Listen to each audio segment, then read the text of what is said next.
Hello everyone, my name is Dr. Vyas. I'm a senior consultant physician and specialist in cardiology and diabetology. So today we have certain questions from some of our journalist friends. So we'll try to answer them one by one. Okay, thank you, Doc. Today we are going to talk about hypertension, and the first question is, how is hypertension contributing to the rising cases of heart diseases you are seeing today? So this is a very important question, especially in Kenyan standard. In Kenya, hypertension is the most common lifestyle-related disease. I have worked in many countries in the world, but in Kenya, I find it that hypertension is the most important and most commonly occurring lifestyle-related disease. 50% of the people above the age of 50 years are hypertensive in Kenya. The mean age of onset of hypertension in Kenya is 35 years for males and 33 years for females. When we compare it to world average, it is 45 years for males and 50 years for females, which means our Kenyan people are becoming hypertensive very early in their lives. One more thing I have observed is that the mean value of the systolic blood pressure at presentation in Kenyan patients is above 175, whereas the world average, when matched to same socio-economic strata population in the world, is around 150-155. So which means that Kenyan people are becoming hypertensive very early in their lives, and they are also having very high levels of hypertension when compared to world average. One of the most important things I have also found is that uncontrolled hypertension is the most common risk factor that is leading to chronic kidney disease in Kenya. Because of the lack of awareness, many people are condemned to dialysis very early in their lives because of the onset of hypertension very early. I have tried to understand this phenomena, but there is a need for systematic research on this.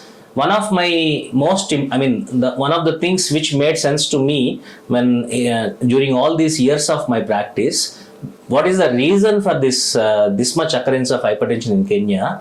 What I understood was that first, Kenyan people have the genes which predispose them to developing hypertension. Second, altered lifestyle. That is, the Kenyan diet is not same as what the great grandfathers some 300 years ago or 200 years ago ate.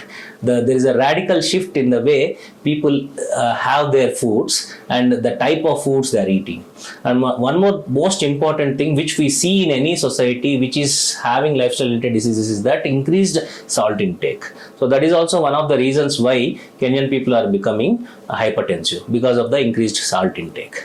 And the least researched thing, which in my guess, it's only a guess, it's an educated guess, I cannot prove it, is that Kenya is on the equator, and on the equator there is, in the atmosphere near the equators, there is high incidence of what is called cosmic radiation, that is the charged particles coming from the upper atmosphere and getting exposed to this radiation could be causing hypertension in my guess. Because one of the comparative studies I have done, people who are of Indian origin, when they are living in Kenya, their hypertension seems to be high and they need higher doses of medicine.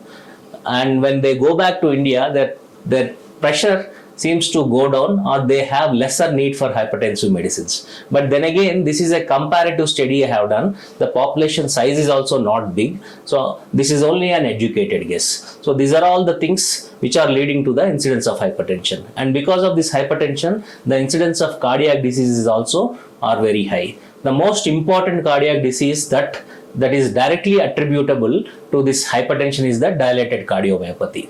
And unfortunately, what is happening is that hypertension is because Kenyan people are, they're very robust, they're most of the time healthy cardiac wise.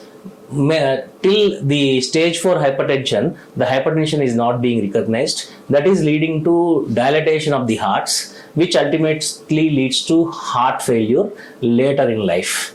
So diagnosis early is also becoming a tricky part in Kenya because of the people have the higher cardiac reserve. That means people don't develop symptoms in Kenya with milder hypertensions like 150, 160s, they don't show any symptoms. Many people don't show any symptoms. It's only when the hypertension becomes too much, like above 175 values, and people start developing NYHA grade 2 symptoms, that is developing breathlessness while doing an activity to which they are used to, or development of palpitations or headaches. All these things, only when these things happen, people come to us to seek attention.